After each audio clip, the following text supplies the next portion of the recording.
ওম শান্তি।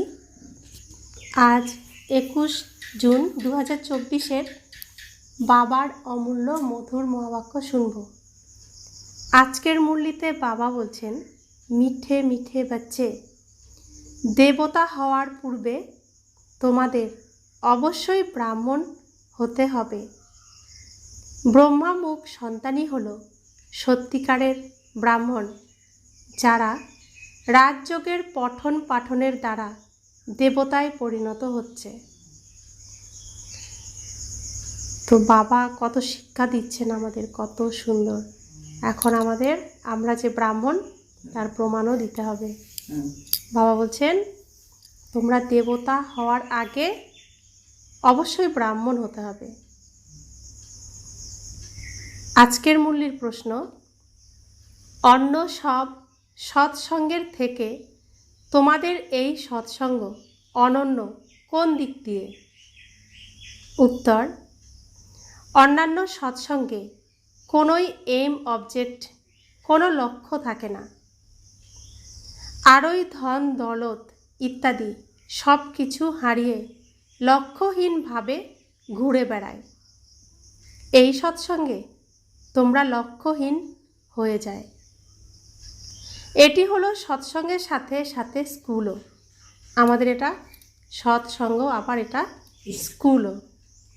স্কুলে পড়াশোনা হয়, উদ্দেশ্যহীন হয়ে যায় না।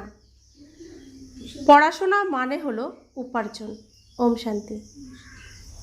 যত তোমরা পড়াশোনা করে ধারণ করো আর করাও, ততই উপার্জন হয়। এই সৎসঙ্গে আসার অর্থই হলো লাভ আর লাভ। ওম শান্তি। আত্মাদের পিতা বসে আত্মারূপী বাচ্চাদেরকে বোঝাচ্ছেন। এখানে কে পড়াচ্ছেন? আত্মা পড়াচ্ছেন। কোন আত্মা? পরম আত্মা। আর কাদেরকে পড়াচ্ছেন? আমরা আত্মাদেরকে পড়াচ্ছেন। আত্মারূপী বাচ্চারাই এই কান দ্বারা শোনে। অসীম জগতের পিতা বাচ্চাদের বলেন, নিজেকে আত্মা মনে করো। এটি বারংবার শোনার ফলে বুদ্ধির বিপদগামিতা বন্ধ হয়ে স্থির হয়ে যাবে। আমি আত্মা নিজেকে যত শোনাবো, আমার মন তত বিশ্বাস করবে। মন বাচ্চা, তাকে যা বলবো সে তাই শুনবে।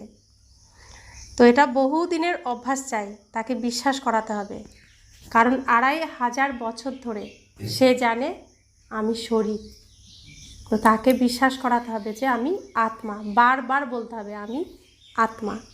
সব কিছুতেই বলতে হবে আমি আত্মা এই কাজ করছি, আমি আত্মা এই কাজ করছি। আমার স্বামী আত্মা, আমার সন্তান আত্মা। সবাইকে আত্মা আত্মা ভেবেই বলতে হবে। তাহলে আমাদের বুদ্ধি এদিকে ওদিকে ভুল দিকে যাবে না। নিজেকে আত্মা মনে করে বসে যাবে বা স্থির হবে। বাচ্চারা মনে করে এখানে আমরা দেবতা হতে এসেছি। আমরা এই বাচ্চারা হলাম অ্যাডপ্টেড, অর্থাৎ দত্তক নিয়েছেন আমাদেরকে। রাবণের দুনিয়ার থেকে তুলে দত্তক নিয়ে এই ঈশ্বরীয় কুলে আমাদের জন্ম দিয়েছেন। আমরা ব্রাহ্মণরা পড়াশোনা করি। কি পড়ি? আমরা কি পড়াশোনা করি? এখানে ব্রাহ্মণ থেকে দেবতা হই। যেরকম কোনো বাচ্চা কলেজে গেলে মনে করে যে আমি পড়াশোনা করে ইঞ্জিনিয়ার, ডাক্তার ইত্যাদি হব। অ্যাডমিশনে বসা মাত্রই বুঝে যায়। তোমরাও ব্রহ্মার বাচ্চারা ব্রাহ্মণ হলে মনে করো আমরা ব্রাহ্মণ থেকে দেবতা হব। বলা হয় মানুষ থেকে দেবতা, কিন্তু কে হবে? সব হিন্দু তো দেবতা হয় না। বাস্তবে হিন্দু তো কোনো ধর্মই নয়। আদি সনাতন কোনো হিন্দু ধর্ম হলো না। যে কাউকেই জিজ্ঞেস করো হিন্দু ধর্ম কে স্থাপন করেছে, এতে বিভ্রান্ত হয়ে পড়বে, কারণ এর কোনো স্থাপক নেই।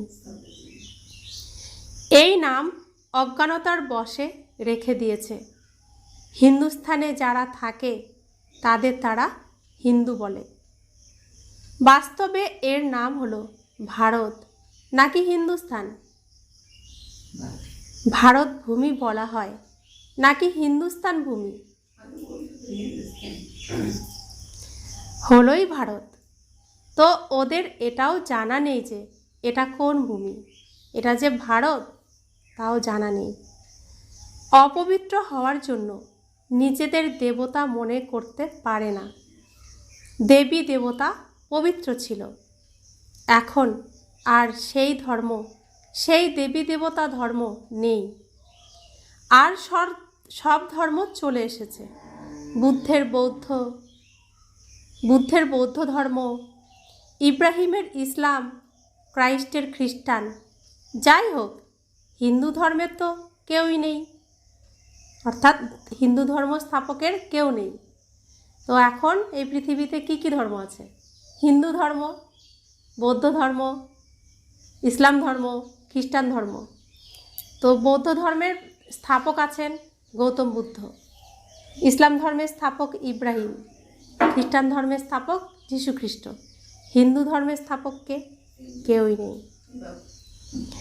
এই হিন্দুস্থান নাম তো ফরেনার্স রেখেছে। পতিত হওয়ার কারণে নিজেদের দেবতা ধর্মের মনে করা হয় না। বাবা বুঝিয়েছেন আদি সনাতন হলো দেবী দেবতা ধর্ম। বহু প্রাচীন অর্থাৎ প্রাচীন মানে প্রথম থেকে শুরু হয়ে এসেছে। প্রথম থেকে দেবী দেবতা ধর্ম ছিল। শুরুর ধর্ম কোনটি? এই সৃষ্টিতে যে নাটকটা শুরু হয়েছে, তো শুরুর ধর্ম কোনটি? সনাতন ধর্ম। স্থাপন কে করেছেন সনাতন ধর্ম? স্বয়ং ভগবান শ্রীকৃষ্ণর দ্বারা। ভগবান স্থাপন করেছেন শ্রীকৃষ্ণর দ্বারা। তো এটা সত্য সনাতন ধর্ম। তাই দেবী দেবতা হিন্দু বলা হবে না। এখন তোমরা ব্রহ্মার অ্যাডপ্টেড বাচ্চারা ব্রাহ্মণ হয়ে গেছো। তো কত ভাগ্য! যেটা আগে গল্প শুনতাম, ব্রহ্মার দ্বারা স্থাপনা, বিষ্ণুর দ্বারা পালনা, মহেশ্বরের দ্বারা বিনাশ, তো এখন আমরা সেই পর্ব দিয়ে যাচ্ছি। তো কত সৌভাগ্য আমাদের, তাই না? তো বাবা বলছেন ব্রাহ্মণ থেকে দেবতা হওয়ার জন্য পঠন পাঠন করছো। এরকম নয় যে হিন্দু থেকে দেবতা হওয়ার জন্য পঠন পাঠন করছো। হিন্দু থেকে সরাসরি দেবতা হওয়া যায় না, কারণ হিন্দু রাবণের রাজধানীতে আমরা হিন্দু। তো এর জন্য স্বয়ং ভগবান ব্রহ্মার দ্বারা আমাদেরকে ওখান থেকে হিন্দুদের থেকে নিয়ে এসে ব্রাহ্মণ বানিয়েছেন। ব্রাহ্মণ থেকে আমরা দেবতা হতে পারবো। অর্থাৎ বাবা এখন তার নিজের ঘরে নিয়ে এসেছেন, আমাদেরকে দেবতা হওয়ার উপযুক্ত করার ট্রেনিং করাচ্ছেন, এখানে রিহার্সাল করাচ্ছেন। তো বাবা বলছেন তোমরা এখন ব্রাহ্মণ থেকে দেবতায় পরিণত হও। এটা ভালোভাবে ধারণা করে রাখো। এখন তো দেখো অনেক ধর্ম আছে, অ্যাড হয়েই চলেছে, যোগ হয়েই চলেছে, ধর্মের শেষ নেই এখন। যখনই কোথাও ভাষণ ইত্যাদি করবে তো এটাই বোঝানো ভালো, এখন হলো কলিযুগ। সব ধর্ম এখন হলো তমপ্রধান।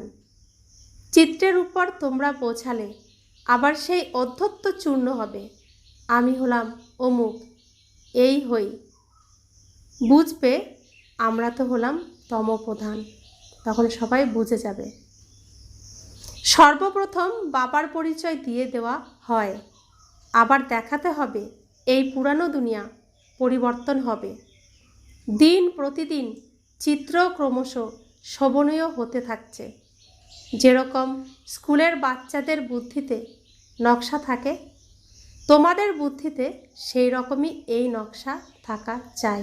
কি নকশা? কালকে মুরলিতে বাবা বলেছেন কি নকশা থাকা চাই?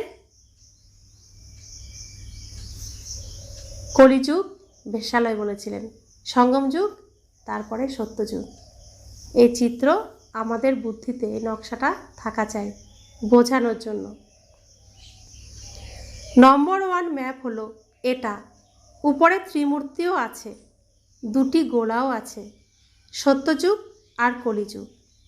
এখন আমরা পুরুষোত্তম সঙ্গম যুগে আছি। তো তিনটি চিত্রই আমাদের মনে রাখতে হবে নকশার আকারে, আর বোঝাতে হবে সবাইকে। তো বাবা বলছেন এই পুরানো দুনিয়া লোপ পাবে, এক আদি সনাতন দেবী দেবতা ধর্ম স্থাপনা হচ্ছে। তোমরা হলে আদি সনাতন দেবী দেবতা ধর্মের, হিন্দু ধর্ম তো হয়ই না। যেরকম সন্ন্যাসীরা ব্রহ্ম এই থাকার জায়গাকে ঈশ্বর মনে করে, সেরকম হিন্দুস্থানে যারা থাকে তারা হিন্দু ধর্ম মনে করে নিয়েছে। তোমাদের থেকে ওদের এই পার্থক্য আছে। সন্ন্যাসীরা ব্রহ্মতত্ত্বকে, পরমধামকে ভাবে ওটা ঈশ্বর, আর আমরা হিন্দুস্থানে থাকি তাই নিজেদেরকে হিন্দু ভাবি। শুধু পার্থক্য কি, তারা ব্রহ্মতত্ত্বকে ভগবান মানছে আর আমরা হিন্দুস্থানকে হিন্দু মানছি। তো বাবা বলছেন দেবী দেবতার নাম তো হলো অনেক উচ্চ। বলা হয় এ তো যেন দেবতা। কারোর মধ্যে ভালো গুণ থাকলে এরকম বলা হয় এর মধ্যে দেবতার গুণ আছে। বলে না যে ও কী সুন্দর করে কথা বলে, হাঁটা চলা যেন লক্ষ্মী, পুরো যেন দেবতা, এরকম বলে। তোমরা মনে করো এই রাধা কৃষ্ণই স্বয়ম্বরের পরে লক্ষ্মীনারায়ণ হয়, ওনাকে বিষ্ণু বলা হয়ে থাকে। চিত্র সবার আছে কিন্তু কেউ জানে না। তোমাদের অর্থাৎ বাচ্চাদের এখন বাবা বসে বোঝাচ্ছেন। হ্যাঁ, আমরাও তো চিত্র দেখেছি, কিন্তু কখনো অতদূর পর্যন্ত ভাবার মতো সাহসী হয়নি কখনো। এখন সব আমরা বুঝছি, আস্তে আস্তে পরিষ্কার হয়ে যাচ্ছে সব কিছু। তো বাবা বলছেন বাবাকেই সকলে স্মরণ করে, কারণ তোমাদের অর্থাৎ বাচ্চাদের এখন বাবা বোঝাচ্ছেন। এরকম কোনো মানুষ নেই যার মুখে বা কথায় ভগবান নেই। সব মানুষই হে প্রভু, হে ভগবান, এই কথাটা আমরা বলি। এখন ভগবানকে বলা হয় নিরাকার। নিরাকারের অর্থও বোঝে না। এখন তোমরা সব কিছু জেনে যাও, পাথর বুদ্ধি থেকে দিব্য বুদ্ধি সম্পন্ন হয়ে যাও। এই নলেজ ভারতবাসীদের জন্য নাকি অন্য ধর্মের লোকেদের জন্য? এই যে জ্ঞান দিচ্ছেন কাদের জন্য? ভারতবাসী, যারা শুরুতে ভারতবাসী ছিলেন তাদের জন্য। যাই হোক, এটা বোঝা যায় যে এত বিস্তার কিভাবে হয় এবং অন্যান্য ভূমির অস্তিত্ব কিভাবে আসে। সেখানে তো ভারতভূমি ছাড়া অন্য কোনো ভূমি থাকবে না। সত্যযুগ ত্রেতাযুগে সব এক। গড ইজ ওয়ান, রাজ্য ওয়ান, ধর্ম ওয়ান, ভাষা ওয়ান, পরিবার ওয়ান, সব কিছু ওয়ান, একই থাকবে সব। পৃথিবীর পুরো সম্পূর্ণ পৃথিবীটাই ভারতবর্ষ। তো সেখানে শিব বাবার আইন চলে, ঈশ্বরীয় আইন চলে। তো সেখানে এক ঈশ্বর থাকবে, এক ঈশ্বরের আইন থাকবে, একটা পরিবার থাকবে, একটাই জাতি থাকবে, একটাই ধর্ম থাকবে, একটাই ভাষা থাকবে।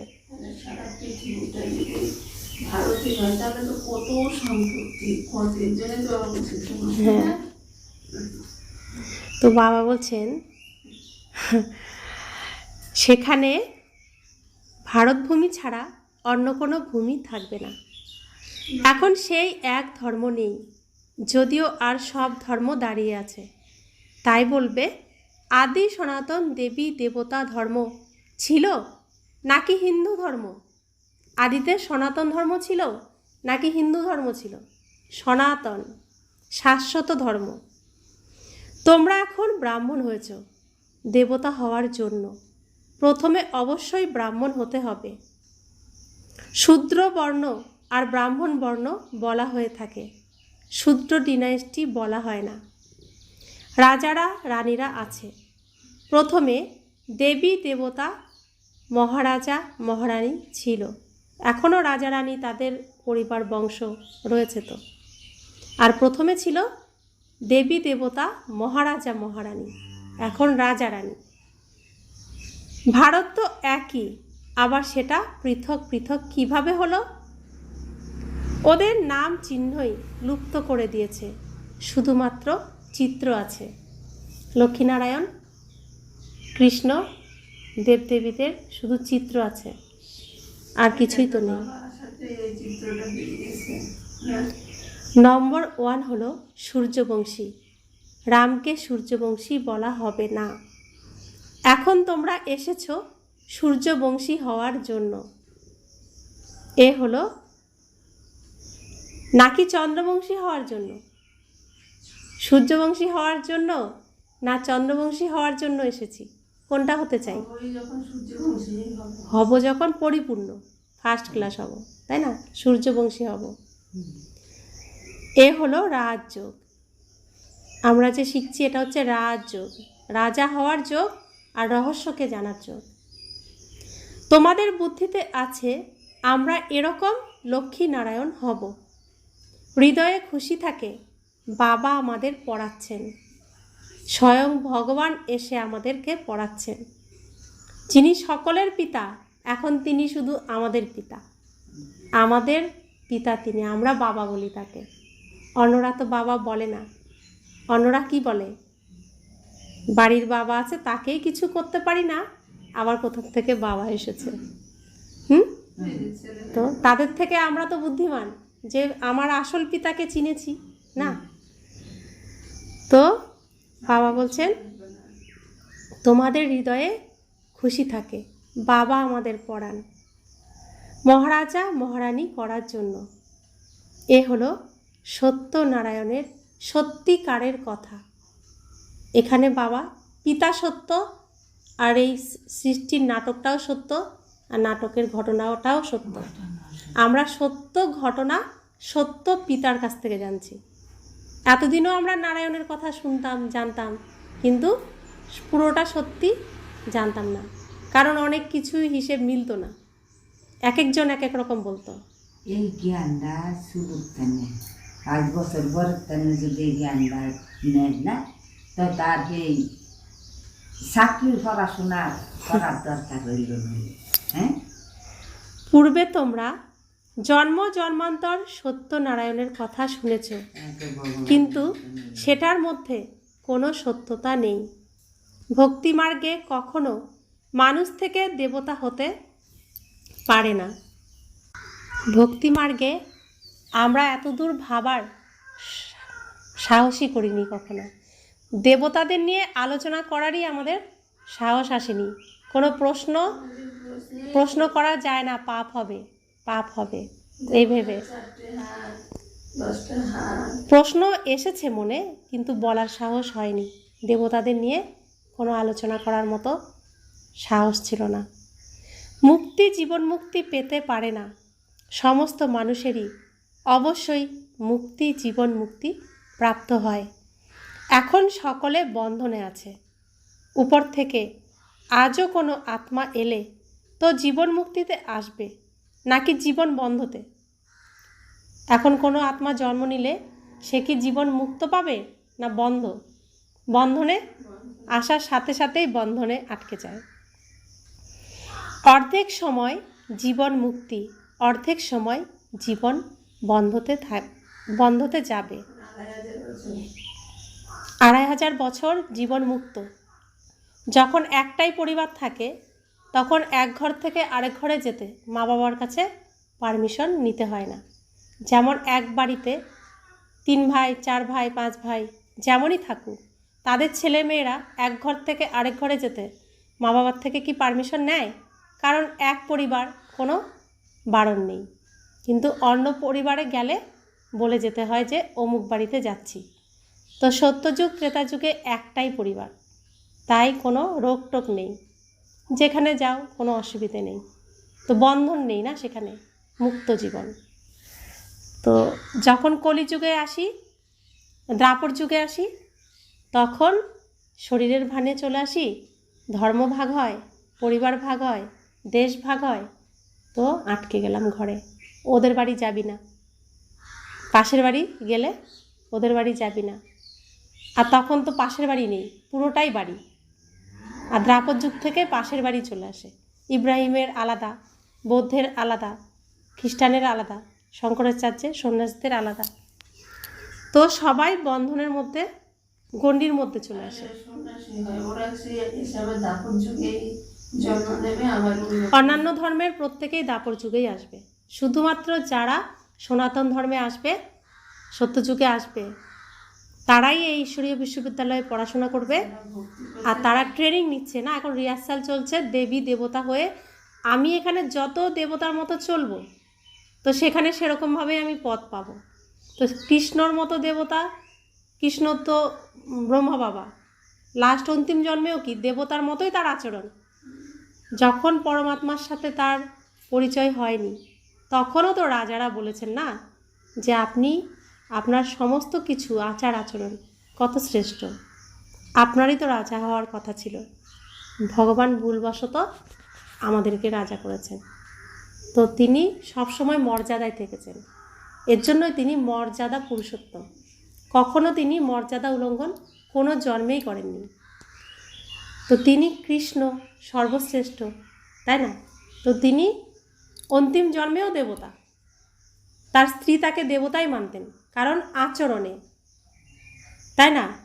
সবার আচার ব্যবহারেতে সব প্রমাণ হয়, মুখের কথায় তো কিছু হয় না। তো কৃষ্ণ তো কৃষ্ণই, লাস্ট জন্মেও তিনি আত্মা তো কৃষ্ণের না। তো বাবা বলছেন এই খেলা পূর্বেই প্রস্তুত হয়ে আছে। এই অসীম জগতের খেলায় আমরা সকলেই হলাম অ্যাক্টার্স। এখানে আসি পার্ট প্লে করতে। আমরা আত্মারা এখানকার অধিবাসী নই। কিভাবে আসি এইসব কথা বোঝানো হয়। কোন আত্মারা এখানেই পুনর্জন্ম নিতে থাকে। বাচ্চারা, তোমাদের আদি থেকে অন্ত পর্যন্ত সমগ্র ওয়ার্ল্ডের হিস্ট্রি, জিওগ্রাফি বুদ্ধিতে আছে। অসীম জগতের পিতা উপরে বসে কি করেন কিছু জানে না, সেজন্য ওদেরকে বলা হয়ে থাকে তুচ্ছ বুদ্ধি সম্পন্ন। তোমরাও তুচ্ছ বুদ্ধি সম্পন্ন ছিলে। এখন বাবা তোমাদের রচয়িতা আর রচনার আদি মধ্য অন্তের রহস্য বুঝিয়েছেন। তোমরা গরিব, সাধারণ, সব কিছু জানো। তোমরা হলে স্বচ্ছ বুদ্ধি সম্পন্ন। এখানে আমরা যারা আসি প্রত্যেকেই স্বচ্ছ বুদ্ধি সম্পন্ন আর সাধারণ। আমাদের মধ্যে অহংকার বোধ এগুলো কম, আমরা অতি সাধারণ। তাই বাবার সব কথা আমরা আমাদের বুদ্ধিতে নিতে পারছি। পবিত্রকে স্বচ্ছ বলা হয়, তুচ্ছ বুদ্ধি অপবিত্র হয়ে দাঁড়ায়। তোমরা এখন দেখো কি হচ্ছ। আমরা অপবিত্র ছিলাম, কিন্তু অন্যদের থেকেও পবিত্র ছিলাম। তাই তো বাবা নিয়ে এসেছেন এখানে, না? এখানে এসে সম্পূর্ণ পবিত্র হচ্ছি। আর আগে পবিত্র ছিলাম বলেই এই পবিত্রতাকে আমরা ধারণ করতে পেরেছি, গ্রহণ করতে পেরেছি। তো বাবা বলছেন পবিত্রকে স্বচ্ছ বলা হয়, তুচ্ছ বুদ্ধি অপবিত্র হয়ে দাঁড়ায়। তোমরা এখন দেখো কি হচ্ছ। স্কুলেও পড়াশোনার জন্য উঁচু পদ প্রাপ্ত হতে পারে। তোমাদের পঠন পাঠন হলো উচ্চতমের চেয়েও উচ্চ, যার দ্বারা তোমরা রাজ্য পদ প্রাপ্ত করো। তারা তো দান পুণ্য করার জন্য রাজার কাছে জন্ম নেয়, আবার রাজা হয়। কিন্তু তোমরা এই পঠন পাঠন দ্বারা রাজা হও।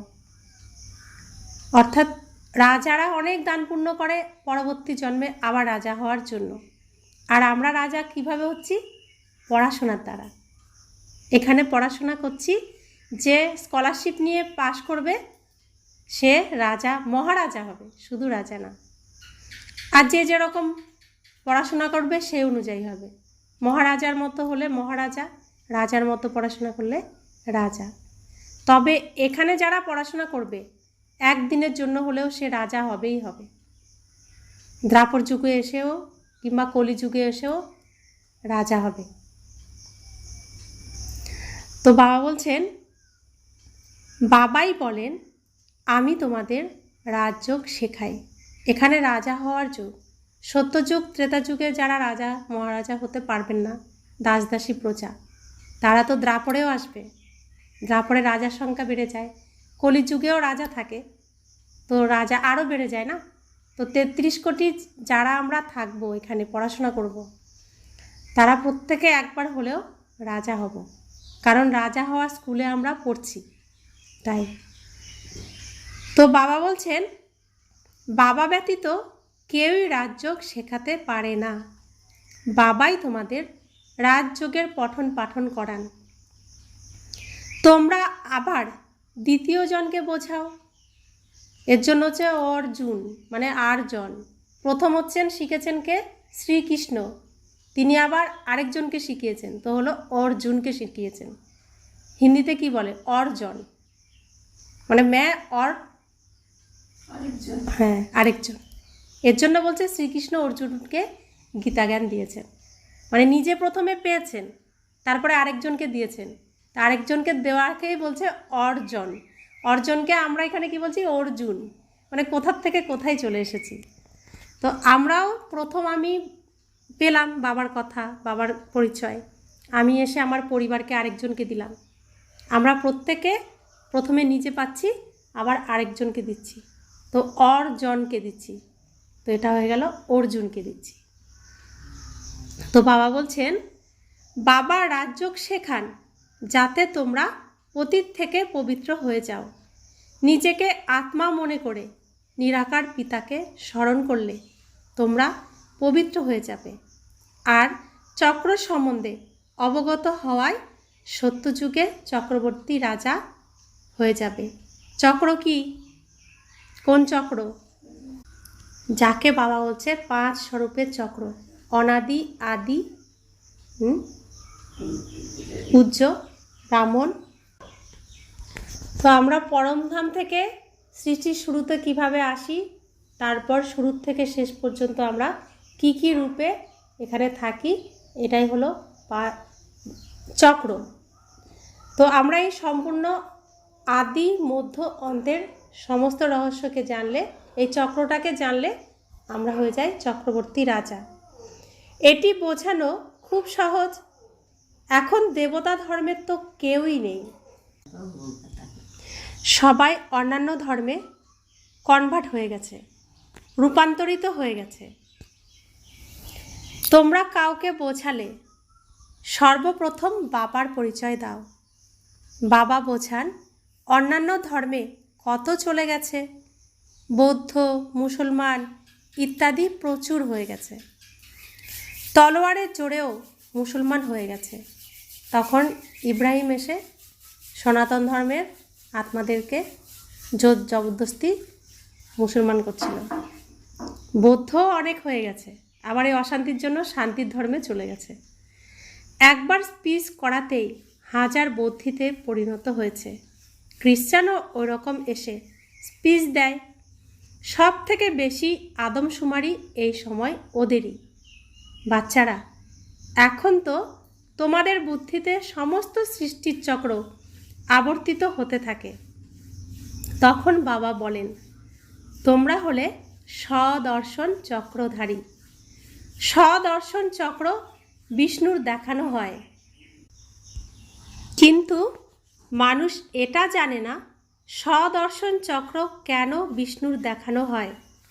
স্বদর্শন চক্রধারী কৃষ্ণ বা নারায়ণকে বলা হয়। এটাও বোঝানো দরকার যে এই দুজনের কানেকশান কি।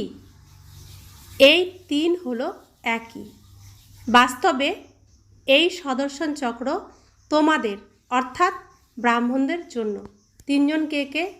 3 জন একই বলছেন যে কৃষ্ণ, নারায়ণ, বিষ্ণু। এই 3 জনকে তো সদর্শন চক্র দিয়েছে না, আর তো কারোর কাছে চক্র থাকে না। কৃষ্ণ, নারায়ণ, বিষ্ণু, ওই 3 জনই একই। এই 3 জনের কানেকশান কি সেটা আমরা জানতাম না, বুঝতাম না। তো বাবা বলছেন বাস্তবে এই সদর্শন চক্র তোমাদের অর্থাৎ ব্রাহ্মণদের জন্য। জ্ঞানের দ্বারা সদর্শন চক্রধারী হয়ে ওঠো। যদিও সদর্শন চক্র কোনো মারা কাটার জন্য নয়, এ হলো জ্ঞানের কথা। যত তোমাদের এই জ্ঞানের চক্র আবর্তিত হবে ততই তোমাদের পাপ ভস্ম হবে। এছাড়া মাথা কাটার কোনো ব্যাপার নয়। চক্র কোনো হিংসার জন্য না, এই চক্র তো তোমাদের অহিংসক করে তোলে। কোথাকার কথা কোথায় নিয়ে গেছে বাবা ব্যতীত আর কেউই বোঝাতে পারে না। তোমাদের অর্থাৎ মিষ্টি মিষ্টি বাচ্চাদের অফুরন্ত খুশি থাকে। এখন তোমরা বোঝো আমরা হলাম আত্মা। পূর্বে তোমরা যে আত্মা ছিলে সেটা ভুলে গেছো, তাই পরমধাম গৃহও ভুলে গেছো। আত্মাকে তো আত্মাই বলা হয়, পরমাত্মাকে নুড়ি পাথরে বলে দিয়েছে। আত্মাদের পিতাকে কত গ্লানি করা হয়েছে, বাবা আবার এসে আত্মাদের জ্ঞান দেন। আত্মাদের জন্য কখনো বলা হয় না নুড়ি পাথরে কণায় কণায় আছে। জানোয়ারের কথাই তো আলাদা, পঠন পাঠন ইত্যাদি মানুষেরই হয়। এখন তোমরা বুঝতে পারো এত জন্ম আমরা এই হয়েছি, 84 জন্ম সম্পূর্ণ করেছি। কখনোই 84 লক্ষ হয় না, লক্ষ্য হলো 84তম জন্ম নেওয়া। মানুষ কত অজ্ঞানতার অন্ধকারে আছে, সেজন্য বলা হয় জ্ঞান সূর্য প্রকাশিত। তো জ্ঞান সূর্য প্রকটা অজ্ঞান আন্ধিয়ারা দূর হুয়া। জ্ঞান সূর্য প্রকাশিত হলো আর অজ্ঞান অন্ধকার দূর হয়ে গেল। অর্ধকল্প দ্রাপর কলিযুগের অন্ধকার, অর্ধকল্প সত্যযুগ ত্রেতার প্রকাশ বা আলো। দিন আর রাত, প্রকাশ আর অন্ধকারের এই জ্ঞান। স্কুলে যা পড়ো তাকে দিশাহীন চলা বলা যায় না। সৎসঙ্গে মানুষ কত দিশাহীন চলে, অর্থাৎ লৌকিক স্কুলেও যে পড়ি তাও একটা উদ্দেশ্য থাকে, কোনো না কোনো উদ্দেশ্যে আমরা পড়ি। কেউ আর্টস নিয়ে পড়ে, কেউ কমার্স নিয়ে পড়ে, কেউ সায়েন্স নিয়ে পড়ে, কেউ ইঞ্জিনিয়ারিং, কেউ ডাক্তারি, কেউ উকিল, একটা লক্ষ্য থাকে। আমাদের এই ঈশ্বরীয় বিশ্ববিদ্যালয়েও লক্ষ্য হলো লক্ষ্মীনারায়ণ হওয়া। কিন্তু অন্যান্য যে সৎসঙ্গ আমরা করেছি সেখানে কোনো দিশা ছিল না, শুধু ওখানে শুধু কথা আর কথা, কথা আর কথা, কোনো উদ্দেশ্য নেই। আর এখানে আমাদের লক্ষ্য আছে, একটা লক্ষ্যে আমরা এগিয়ে গিয়ে পড়াশোনা করছি। তো বাবা বলছেন সৎসঙ্গে মানুষ কত দিশাহীন চলে, প্রাপ্তি কিছুই হয় না, আরোই লোকসান। সেজন্য ওকে উদ্দেশ্যহীন চলন বলা হয়।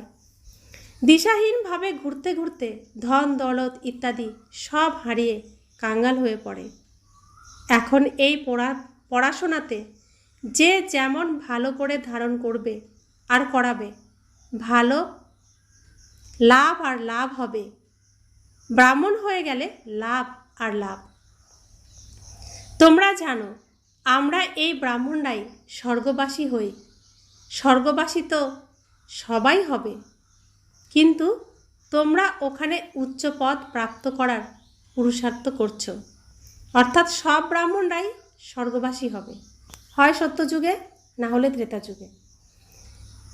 তো যারা উচ্চ পড়াশোনা করে, খুব ভালোভাবে পড়াশোনা করে, তারা সত্যযুগে শুরুর থেকে থাকবে, তো উচ্চ পদও প্রাপ্ত করবে।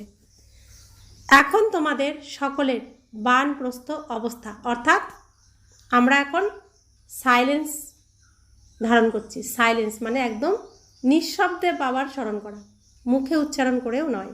বাণীর ঊর্ধ্বে, পরমধাম কোথায়? বাণীর ঊর্ধ্বে, যেখানে কোনো বাণী থাকে না, কোনো সংকল্প থাকে না। আমরা সেখানে যাওয়ার জন্য প্রস্তুত হচ্ছি না। তো বানপ্রস্থ অবস্থা অর্থাৎ বাণীর ঊর্ধ্বে গিয়ে থাকা। আমরা শরীরের থেকে, এই মুখের থেকে আত্মা কি উপরে, আত্মা এখানে থাকে, আত্মা মনে মনে কথা বলে না, তো আমরা ভেতরে সাইলেন্সে কথা বলবো। মুখের বাণী এখন আস্তে আস্তে কমিয়ে দিতে হবে। তোমরা নিজেরা বলো, বাবা আমাদের বানপ্রস্থ বা পবিত্র দুনিয়াতে নিয়ে যাও, সেটি হলো আত্মাদের দুনিয়া। নিরাকারী দুনিয়া কত ছোট, এখানে ঘুরে বেড়ানোর জন্য কত বড় জমি আছে, ওখানে এই কথা নেই। শরীর নেই, পাঠ বা কার্যকারিতা নেই, স্টারের মতো আত্মারা দাঁড়িয়ে আছে। এটা তো প্রকৃতির বিস্ময়। সূর্য, চাঁদ, তারারা কিভাবে দাঁড়িয়ে আছে? আত্মারাও ব্রহ্মতত্ত্বে নিজেদের আধারে ন্যাচারাল স্বাভাবিকভাবে দাঁড়িয়ে আছে তারার মতো। তো পরমধামে আমরা শুধু আত্মা, একটু বিন্দু, আমরা ছোট্ট বিন্দু। তো একসাথে কতটুকু জায়গা লাগছে, অল্প জায়গাতেই থাকছি। আর পৃথিবীতে এসে এত বড় গাড়ি পেয়েছি, তো গাড়ি রাখার গ্যারেজ চাই, গাড়ির রিপেয়ারের জন্য জায়গা চাই, কত জায়গা দরকার আমাদের। গাড়ি চলবে যে সেই জায়গা চাই, তো অনেক জায়গা লাগে। তাই পৃথিবীটা অনেক বড়, এখানে আমাদের জন্য অনেক জায়গা বরাদ্দ হয়ে রয়েছে। আর আমাদের বাড়িতে অল্প জায়গাতে আমরা একসাথে থাকি। যেরকম সূর্য চাঁদ ওপরে রয়েছে না, সেরকম আমরা আত্মারাও নিজের নিজের জায়গায় গিয়ে দাঁড়িয়ে থাকি। अच्छा, मीठे मीठे सिखिला दे बच्चों प्रति माता पिता बाप दादा का याद प्यार और गुड मॉर्निंग। रूहानी बाप की रूहानी बच्चों को नमस्ते। हम रूहानी बच्चों की रूहानी माता पिता बाप दादा को याद प्यार, गुड मॉर्निंग और नमस्ते नमस्ते नमस्ते। शुक्रिया बाबा, शुक्रिया बाबा, शुक्रिया। धारणार जन्य मुख्य सार। एक, ज्ञानेर मंथन करे सदर्शन चक्रधारी होते हबे। सदर्शन चक्र घुरिए पाप समूह खंडन करते हबे। डबल अहिंसक होते हबे। डबल अहिंसक अर्थात मन पवित्र, शरीर पवित्र। कारो संगे आमरा कोनो लड़ाई झगड़ाय যাব না, নিজের শরীরেও কোনো নোংরা আমরা করব না। ডবল অহিংসক হতে হবে। তো জ্ঞানের মন্থন করতে হবে, নিজের সারাদিনে অনেকবার সদর্শন চক্র ঘোরাতে হবে। আমার মধ্যে কোনো অবগুণ এসেছে কি না সব বাবার কাছে জানাতে হবে। চক্র ঘুরিয়ে নিজেকে পরিষ্কার করতে হবে। 2, নিজের বুদ্ধিকে স্বচ্ছ পবিত্র বানিয়ে রাজযোগের পাঠ পড়তে হবে আর উচ্চ পদ প্রাপ্ত করতে হবে। হৃদয়ে সর্বদা এই খুশি থাকবে যে আমরা সত্যনারায়ণের সত্যিকারের কথা শুনে মানুষ থেকে দেবতা হই। অর্থাৎ সত্য কথা শুনছি, সত্য পিতার কাছে নারায়ণের মতো, সত্যিকারের নারায়ণ মতো হওয়ার জন্য। তো আমরা সত্যনারায়ণের কথা শুনে সত্যি সত্যি নারায়ণ, সত্যি সত্যি লক্ষ্মী হয়ে উঠছি, আর উঠতে আমাদের হবেই। বরদান, মন বুদ্ধিকে অর্ডার অনুসারে বিধিসম্মতভাবে কাজে প্রয়োগকারী নিরন্তর যোগী ভব। নিরন্তর যোগী অর্থাৎ স্বরাজ্য অধিকারী হওয়ার বিশেষ সাধন হলো মন আর বুদ্ধি। মন্ত্রই হলো মন মনা ভব। যোগকে বুদ্ধিযোগ বলা হয়। তো যদি এই বিশেষ আধার স্তম্ভ নিজের অধিকারে থাকে, অর্থাৎ অর্ডার অনুসারে বিধিপূর্বক কাজ করে, তাহলে যে সংকল্প যখন করতে চাও তখনই সেই সংকল্প করতে পারবে। যেখানে বুদ্ধি যুক্ত করতে চাও সেখানে যুক্ত করতে পারবে। তুমি রাজা হওয়ার কারণে বুদ্ধি তোমাকে উদ্ভ্রান্ত করবে না, বিধিপূর্বক কাজ করবে, তখন বলা হবে নিরন্তর যোগী। অর্থাৎ আমি আত্মা, এই শরীরের মালিক, আমার সমস্ত কর্মেন্দ্রিয় আমার প্রজা, সেনাপতি, মন্ত্রী, তাই না? তো সব আমার অর্ডারে চলবে। মন হলো কে? মন্ত্রী। বুদ্ধি হলো সেনাপতি, আর বাকি কর্মেন্দ্রিয় প্রজা। তো প্রত্যেকে যদি আমার কথা শোনে, তা আমি যা বলবো তাই করবে, তাই না? তো সমস্ত ইন্দ্রিয়র মালিক নিজেকে হয়ে উঠতে হবে। এই রাজ্যের যদি আমি মালিক হতে পারি, তবে বিশ্বের মালিক আমিই হব। তা প্রথমে নিজের মনকে তুমি কন্ট্রোল করো। মনের মাকে আত্মা আমি। তো মন আমার বাচ্চা, তা আমার বাচ্চাকে আমি যদি শান্ত না রাখতে পারি, কে রাখতে পারবে? অন্য কেউ পারবে? পারবে না। আমার বাচ্চাকে কি খেলনা দিলে সে শান্ত থাকবে, সে তো আমি আত্মাই জানি। তো কিছু কিছু খেলনা দিয়ে দাও। আমি শক্তিশালী আত্মা, আমি বিশ্ব কল্যাণকারী আত্মা, আমি বিজয়ী রত্ন আত্মা, সফলতামূলক আত্মা, বিঘ্ন বিনাশক আত্মা, বন্ধনমুক্ত আত্মা, যে কোনো একটা খেলনা দিয়ে দাও। তো খেলতে থাকুক মন, তো অন্য কিছু আর করবে না, অন্যদিকে ছুটবে না। তো আমি মা, তো আমি আমার বাচ্চাকে আমি শান্ত রাখবো, অন্য কারোর উপর নির্ভর করব না। কেউ শান্ত করতে পারবে না, কেউ তৃপ্ত করতে পারবে না।